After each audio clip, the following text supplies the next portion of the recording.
marami kikilala.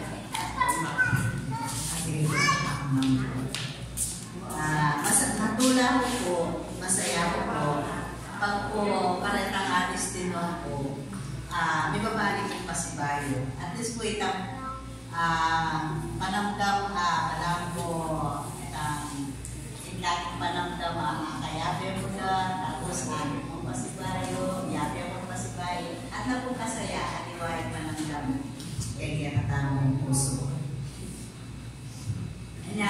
Gusto kong pasalamat kasi tending akong magsalita ko at tulang kongregasyon nung no pa rin talaga bidistino ko. Bali mapagal kasi po pag-abang, po pwede makubangkal. Required lang po ka na ati ko, agyan natin kaming speaker daratang. Kailangan ati kayo po, Pastor. So, required yan po ka kanapod ka. Kanya po, pwede lang then tingnan po speaking engagement. Kanya, nabili po kay San Pablo, na diyan ko lisa ko pa po niyang biras po ka rin. Na yung kongregasyon, kanyang balik, yan balik. Pero bago po kasi atin yung church, oneng ibalik na po tama niyang bakin balik. Uling kita pong church daw, medyo alamay pong dalan papunta kayo church. At neto lang po, uling dahil lang kayo nakan. Anya pong mga destino ko ka rin bilang Japanese, mga tuwala ng po. Matuwala ng po. Kaya kung pwede, kaya kung balik, at lalo na siguro natin salvay na. Tapos na may Romo, Pastor Manansala, Pablito, yan nabi ako pa dito. Then yung Romo, 5, 7 mga tuwa. So, anak ako talaga kay, pero ngayon tula ko, itang, anyang binilang ko po din kaya nakan, halos patataklang kong 19, pero pati itang maalangan na edad.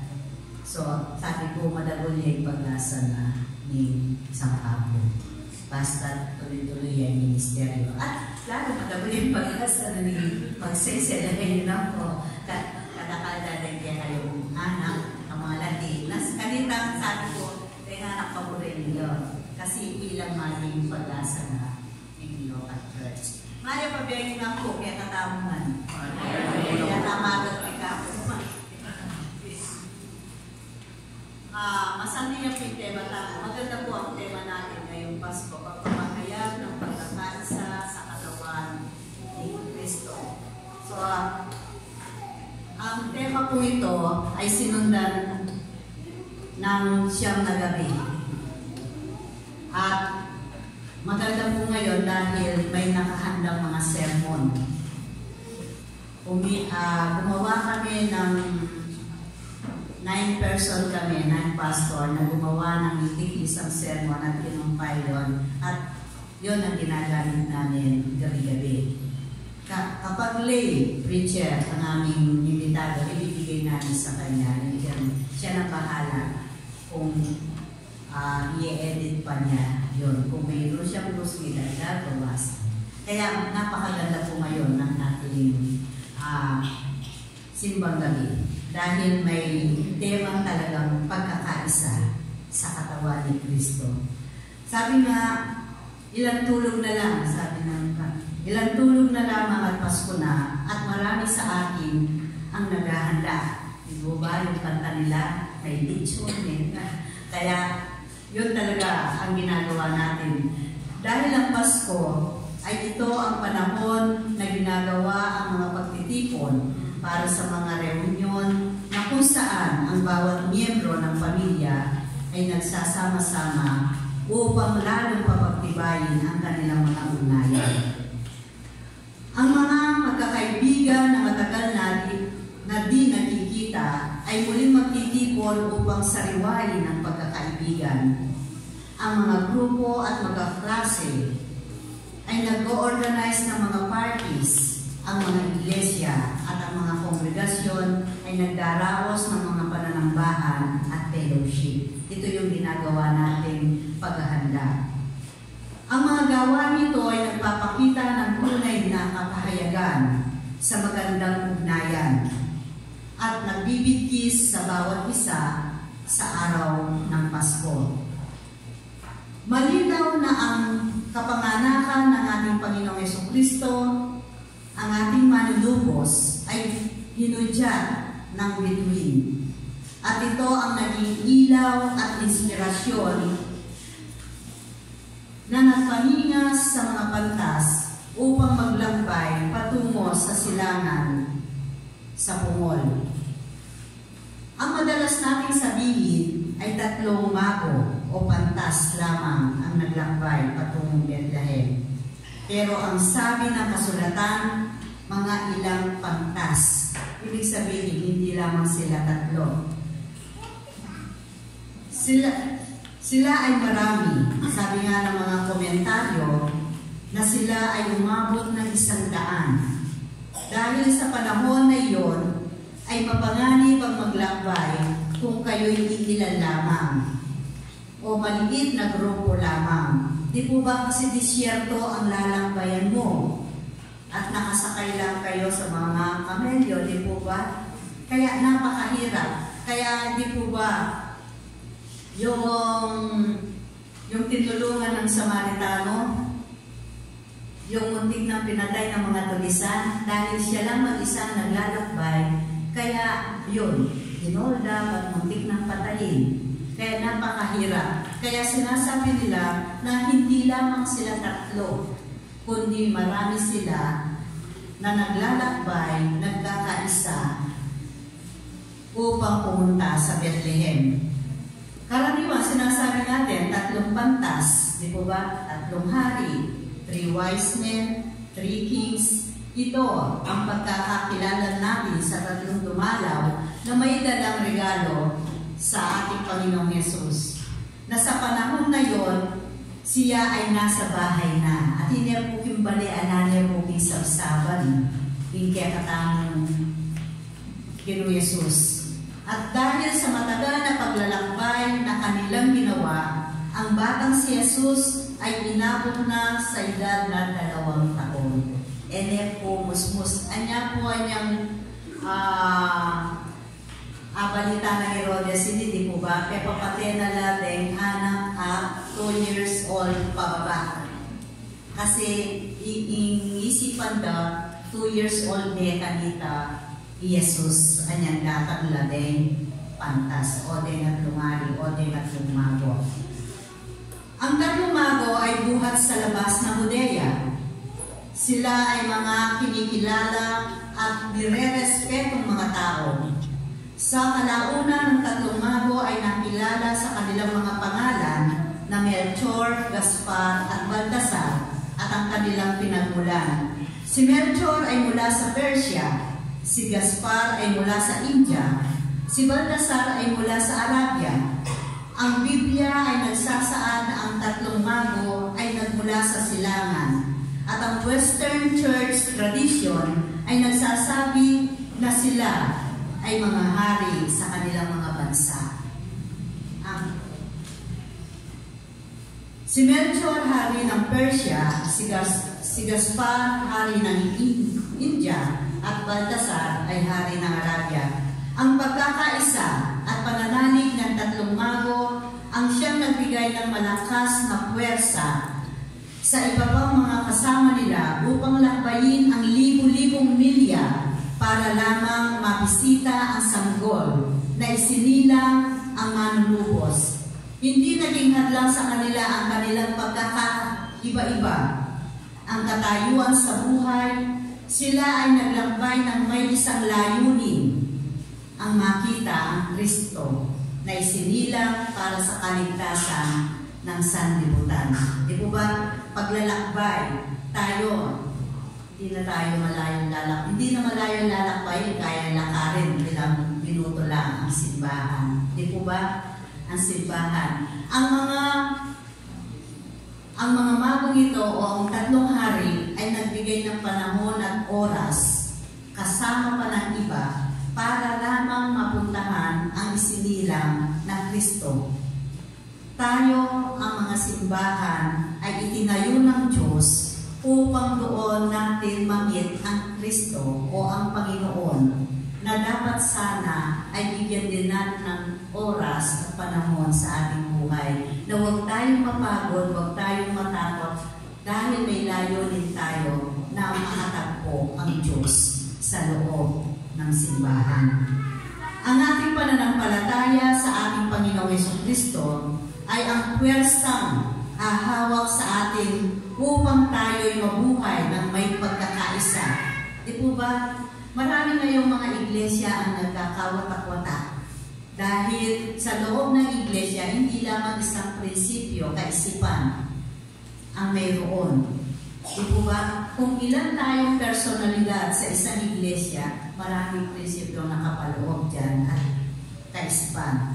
So, huwag nating hayaan na ang mga pagkakaiba natin ang magdaan upang hindi tayo magkaisa. Hayaan natin ang ating pananampalataya sa ating Panginoong Jesucristo. Ito ang magbuklod sa atin. Tayo ay Kanyang pinag-isa sa Kanyang pag-ibig. Sino man tayo, anuman ang kalagayan natin sa buhay. Kung narinig po natin ang unang pagbasa sa aklat ng Colosas, chapter 3, verse 11 to 14. Sa verse 11, ang sabi niya, kaya wala nang pagkakaiba ang Grego at ang Hudyo, ang tuli at ang dituli, ang dayuhan at mabangis na tao, ang alipin at ang malaya. Kay Kristo walang pagkakaiba ang lahat, at siya ay sumasa lahat. Ang Diyos ay sumasa ating lahat. Kaya nga, Emmanuel, ang ibig sabihin, kasama natin ang Diyos. Ang bawat isa sa atin ay kasama ng Diyos. At ito pang maganda sa verse 14. At higit sa lahat, mag-ibigan kayo, pagkat ito ang buklod ng ganap na pagkakaisa. Mag-ibigan kayo, di ba? Kaya nga, dahil sa pag-ibig ng Diyos sa bawat isa sa atin, ay pinagkaloob niya ang kanyang bugtong na anak na si Jesucristo. Di po ba? Pinagkaloob niya sa atin dahil sa laki ng kanyang pag-ibig. Kaya ano naman ang sabi sa atin? Dapat tayo'y pagbuklurin ng kanyang pag-ibig. Kay Kristo walang mahirap o mayaman, walang malakas o mahina, walang matalino o mangmang, walang Panginoon o alipin. Ang kapanganakan ni Kristo na ating manlulubos na inigudyat ng bituin sa tatlong mago ay naging inspirasyon na naglilingas sa pagkakaisa ng mga tao. Ang ganitong pagkakaisa ay mananatili pa rin, malakas na puwersang tumutulak sa likod ng mga pagkilos tungo sa pagpapalakas ng pag-asa para sa katubusan at ganap na buhay para sa lahat. Lumikha ito ng matatag at matapang na mga hakbang sa pagkakamit ng matibay na buklod maging sa gitna ng ating pagkakaiba-iba. Kaya huwag nating hayaan na ang puwersa ng kasamaan, ang pagiging makasarili, mapagmataas, ang pagiging ganit sa lahat ng bagay, kapangyarihan at kayamanan ay dalhin tayo sa pagkawatak-watak. At tayo ay mapalayo sa ating layunin na makarating sa Bethlehem at makita si Kristo. Ang ating paglalakbay na sama-sama ng may pagkakaisa at pinagbuklod ng pag-ibig ni Kristo sa ating buhay pananampalataya ang maghahatid sa atin ng mas malapit sa sanggol ng Bethlehem. At ito ang magbibigay sa atin ng lubos na pag-asa at tunay na kaligayahan sa ating mga buhay. Lakbayin natin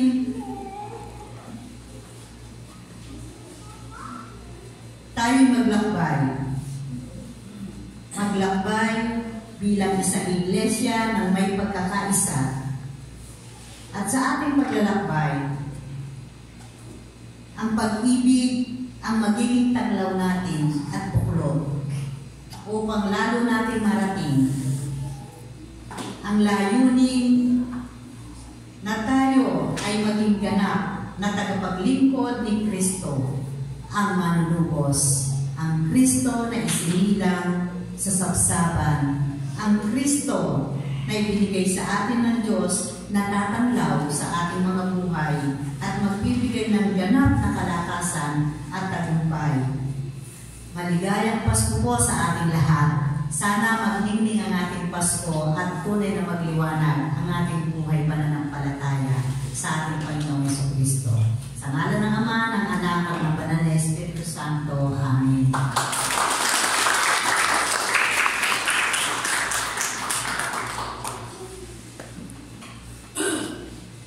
Nakagpong salamat asking pigkalabi pong Ama, luming ginong yaning kabigyan at tayo tamo pumuntang ng balita at masabay ng iglesia. Pakiramdaman tayo po yung special number ay pagkalog na po na ng salba kay katamuan po.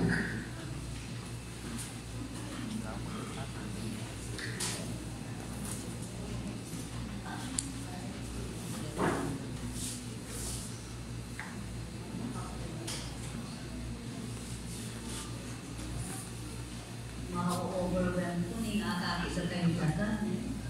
Praise the Lord. Talagang amazing kayo. O diba? Unang gabi hanggang ngayon, hanggang bukas, mas siguro hanggang bukas, pastor mo. Mag-akapela po. Yung kapampangan na yun, actually, English sana yung idalit ko, pero inyang ulit-ulitan kayo, mayaman yung pakiramdaman. Nawa ko bless tamo po, Ba't painan ko, inlog ko, at mirinang takot, ba't puso ko malungkot, king banwa milog, i-Jesus ka na kuya, tunay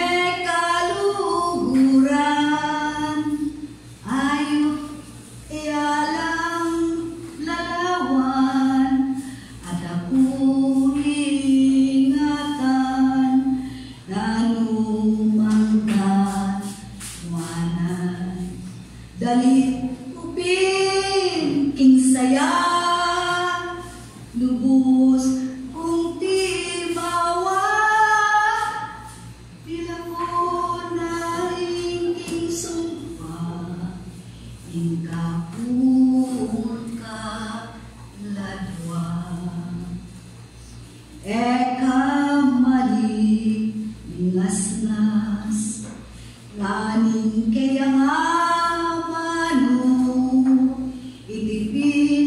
panaligan, takot, bumil ako, makiputyamang dalan, indaralanan ko, ayog kaya lang lalawan, at babantyan naku, dagulakan wanan kaku yaing Ginoo dalit upin king saya lubos kung timawa nila ko naging sumpa ikakung ka ladwa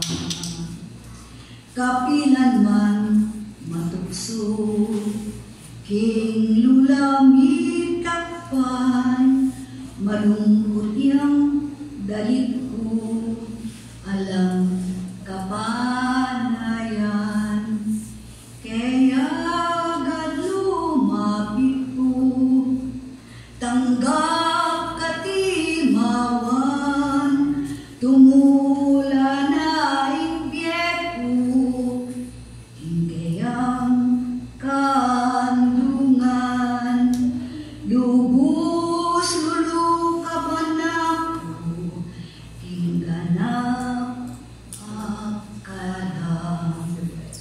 Dalit kupin king saya, lubos kong di mawa, milako na aking sumpa, ikaladwa. Dalit kupin king saya, lubos kong di mawa, milako na sumpa, ikaw